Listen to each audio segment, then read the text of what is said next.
Hey guys, Crazy Postman here. Well, today we are going on another adventure to another nearby fast charger. This one happens to be in Hobart, Oklahoma.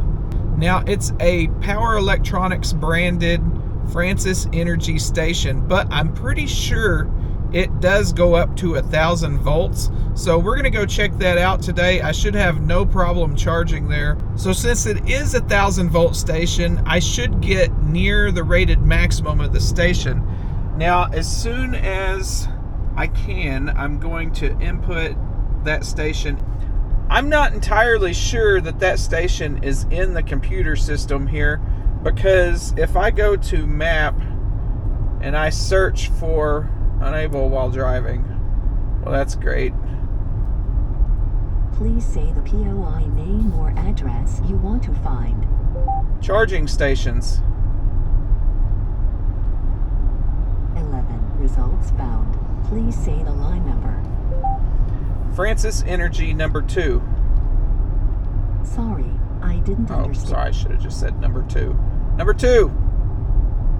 Sorry, I still didn't understand you. Please say the line number, like 1 or 2.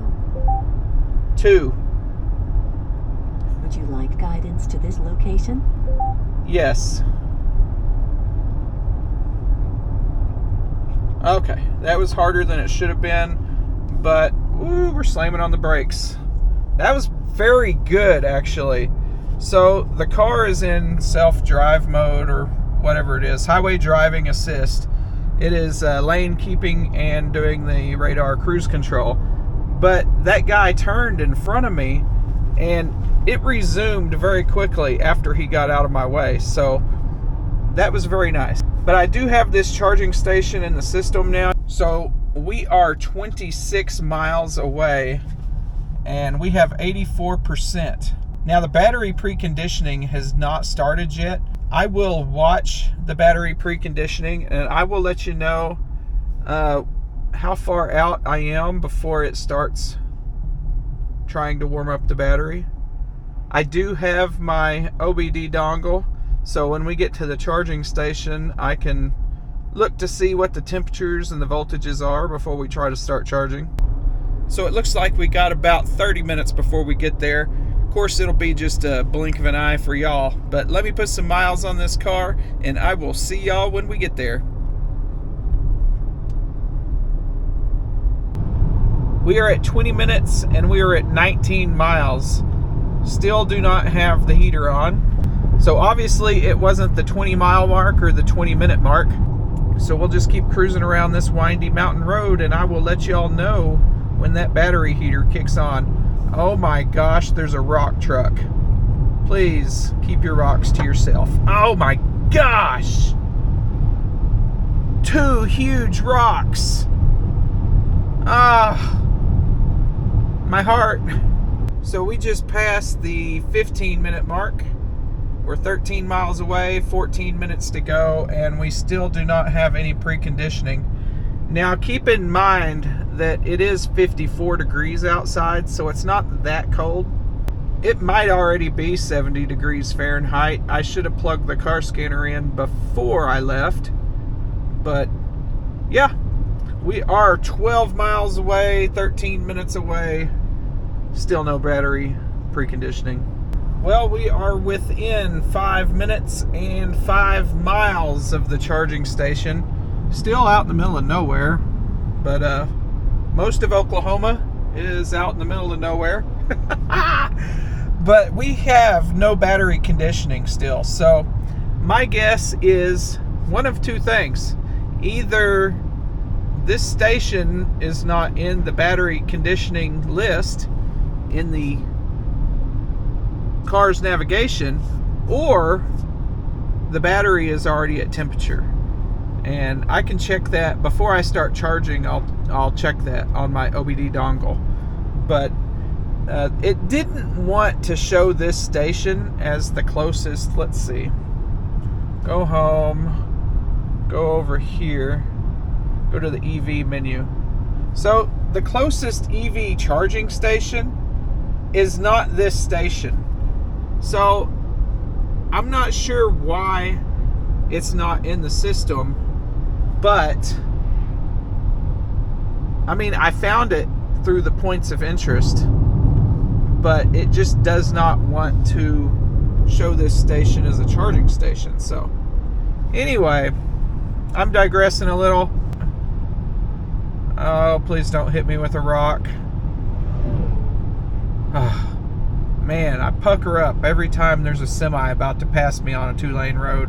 I don't know if anybody else does that, or is that just me? I just know a rock's gonna come through the windshield because I can see all these little rocks on the road.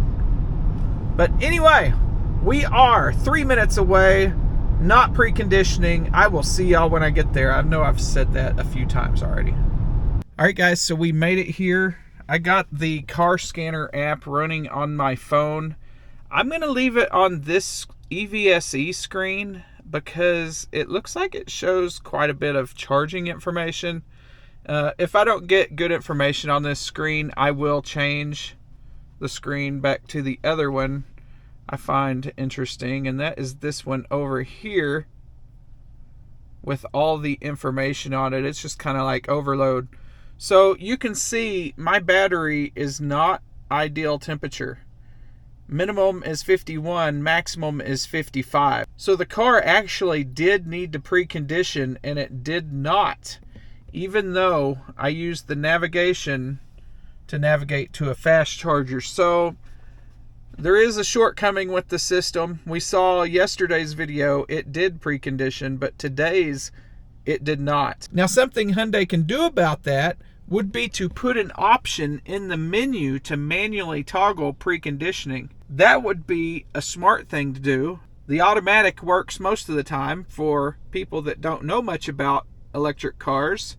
And for the pros, there's a button in there that you can toggle. So let's go ahead and see if we can start up this station and see how much power we get out of it. This is quite the popular street. You know I hate an audience, but whatever. Let's get this charge port open, and we are going to grab the CCS connector here.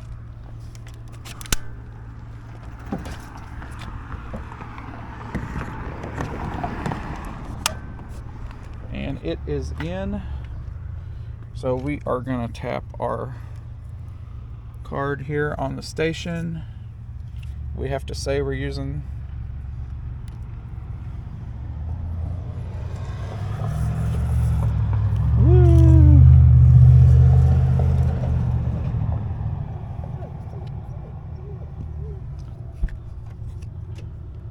okay. There was no beeps or any indication that my card was being read, but it evidently did start charging. So we are getting information here. Oh wait, it's only giving me 50 amps. So we're only getting 36 kW right now. That may be because of my state of charge.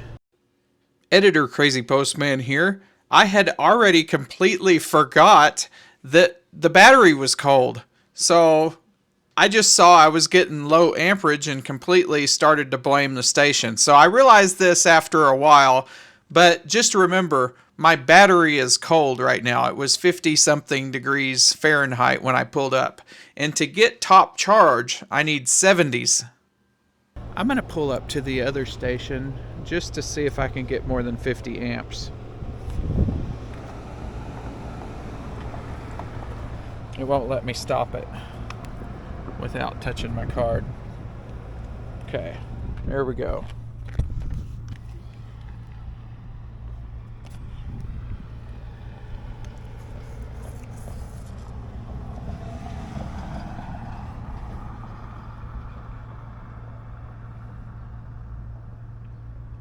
Yeah, there's no beep or reply or anything.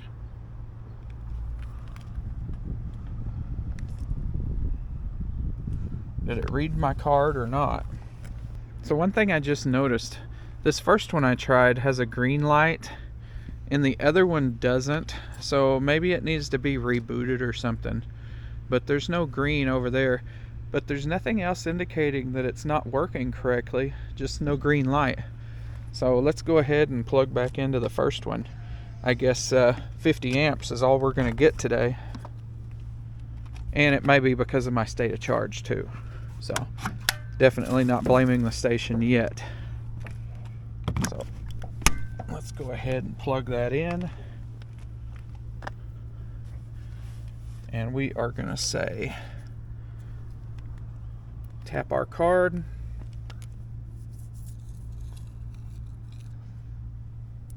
See, there is no beeps or nothing.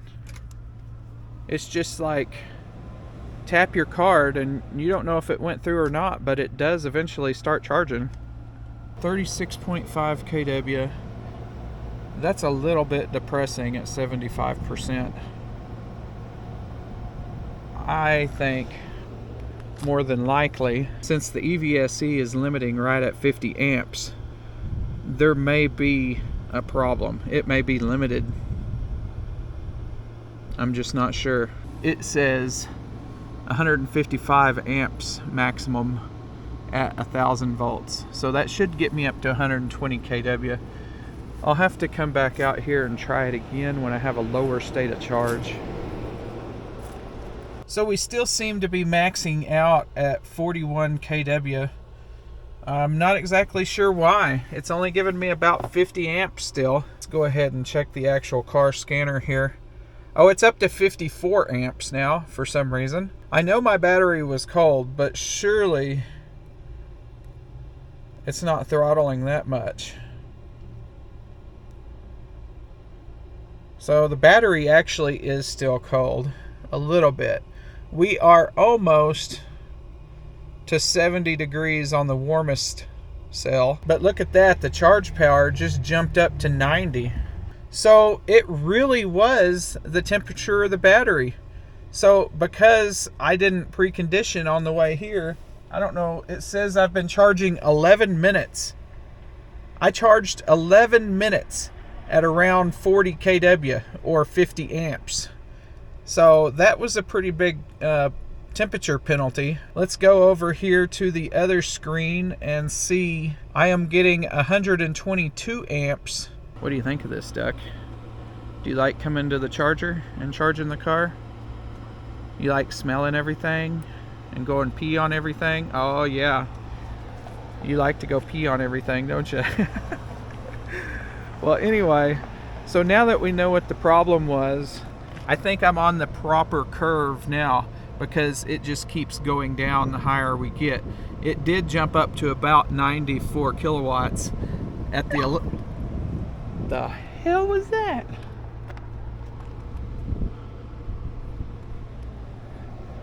I don't know what that was, but that scared the crap out of me. It sounded like a police siren over here. Well, there's no police over here. Oh, this person wants to talk. So this one will go from 10% to 80% in 18 minutes. 18 minutes. So if it was at a convenience store, about the time you go in and go to the bathroom and get your pop, you'll be ready to go back on the road. Do you get as many miles like you would if you had a gas one? So it doesn't really matter like that, because you plug it in every night. So unless unless you're going more than 200 miles every day, you know, you charge it at night while you're sleeping, you have a full tank in the morning. Yeah, I don't see too many here in town over here, so that you got my curiosity. That's all right. Well, thank you for answering I like my telling question. people about it. It's fun. Well, thank you. Yep, have a good one. You too. Everybody's curious, and that's all right. I like talking about electric vehicles, or I wouldn't have this YouTube channel. Right, Duck?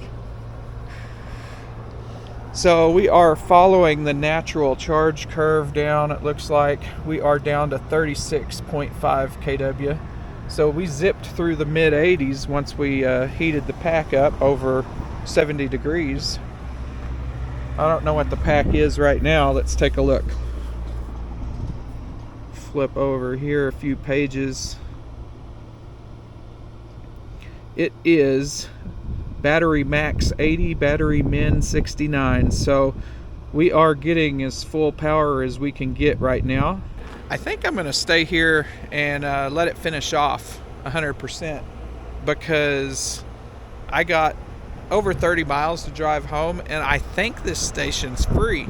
So I'm gonna go ahead and suck up all the free electrons I can get. And hey, I can also offset the cost by you watching this commercial break, brought to you by Google AdSense. Please don't hit that skip button. Come on, Daddy needs it. Oh, come on. You didn't have to hit that skip button. I know you hit that skip button. Anyway, we got a few more minutes here. We are at 93%, 30 kW, and then we will be hitting the road. So a 50% successful charge here in Hobart, Oklahoma. I don't know what's going on with that station. These are basically pretty brand new. Maybe it just needs to be reset. That's all it needs. Maybe it'll come back to life. I'll try it again the next time I come up here. But this one anyway seems to be working. So I think we've charged here enough. We're up to over 95% now. And it's just starting to slow down. We're under 30 kW. So we're going to go ahead and stop this and get out of here. We're up to 96%. We've received 20.3 kilowatt hours and we're down to 22.2 kilowatts. So we're going to go ahead and hit stop and get back to the house. And you hit stop, this station needs you to show your ID card to actually stop. So nobody can just run up and hit stop. But there we go. We are done. I'm sure everybody that lives around here is tired of hearing me talk to myself over here. So let's get that in there. Close that and let's go. You ready to go home? Yeah, let's go. All right, so thanks for watching today's episode. We know we were able to charge here at the Power Electronics Station in Hobart, Oklahoma, at least on Station 2, that is. Don't know what was going on with the Station 1 over there. I think it just needs a reset or something, but I was not able to precondition. That was my whole problem. When I got here, I was like, man, it must be this station. I got to change my plug share comments because I commented that the station was charging slow. And of course, now we know it was my car that was cold. Once it warmed up, the station started charging. The car should have preconditioned, but it didn't. So that was the problem. There was nothing wrong with this station. I'm going to go back on PlugShare and edit my comment that said, this station is only giving out 50 amps. Well, dummy, I've been doing electric vehicles for over 3 years now, and I even knew it didn't precondition on the way here. I don't know why I forgot about that. So, duh, the battery was cold. It was in the 50s when I started charging, and it needs to be 70 or over to get maximum speeds. So thanks for watching this episode, and I will see you at the next fast charger. Daddy screwed up kilowatts and kilowatt hours again. What are you gonna do? Do you need to bite my butt? You need to bite my butt for screwing up kilowatts and kilowatt hours again?